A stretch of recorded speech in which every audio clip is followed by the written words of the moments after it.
Time for your sports commentary, and wow, what a week it has been. We have watched the total implosion or explosion of a major football conference. The Pac-12 came apart like a surfboard hitting one of those reefs out on the West Coast. It just exploded, right? And now the only pieces left: Cal, Stanford, Oregon State, Washington State. Everybody else gone. So keep that in mind. I've got a couple of issues with what has just gone down. Where in the world was the NCAA in all of this? If you didn't understand how powerless they were, now you know.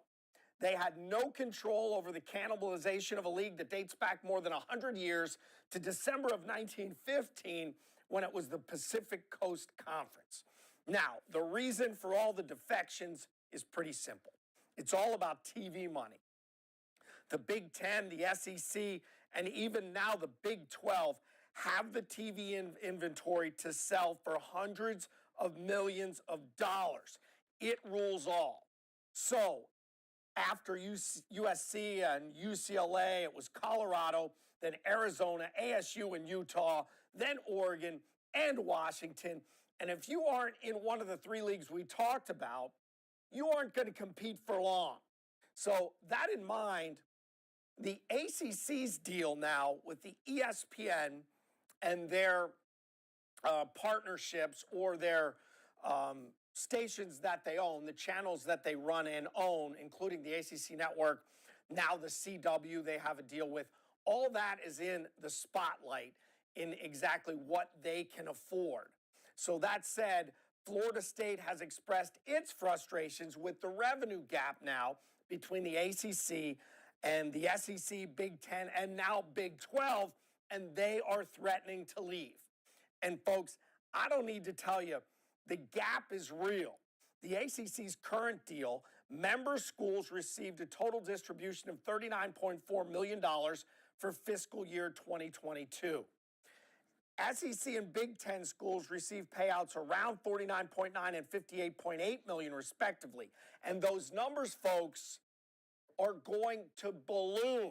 Here's an idea of what you can expect. The new projected numbers have the Big Ten and SEC way above where the ACC stands.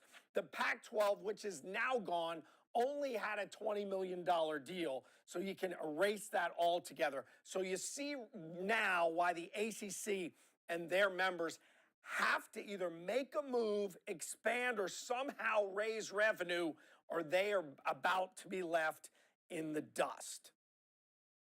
All right. So what are my problems with this as it exists? The biggest reason for this is football.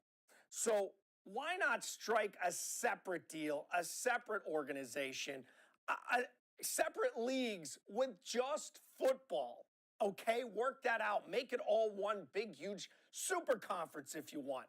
But you cannot, I say cannot, wrap in the other sports into this, and it makes absolutely no sense. All right, let's talk about this.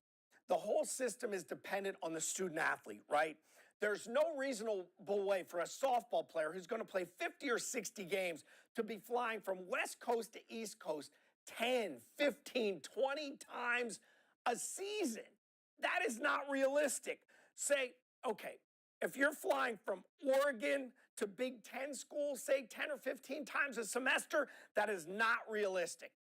Folks, I'm still recovering from a trip to Oregon I had in June. I mean, that is a tough flight. If you're studying biology and you've got a test and you've got the red eye from Newark to Seattle, are you really studying? I mean, what are we doing to these student athletes? You can do this over football because let's face it, what are you talking about?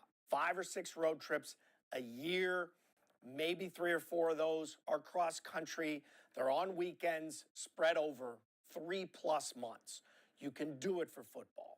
But the other sports need to remain in regional conferences for the student athlete's sake. So just knock it off, okay? This is total disaster if you're going to run all your athletic stuff this way. And here's something else I learned when I was out west. Sometimes You need to burn it to the ground in order to encourage new growth. Maybe there's a lesson here. I think I smell smoke. But that's just my opinion. I've been wrong before.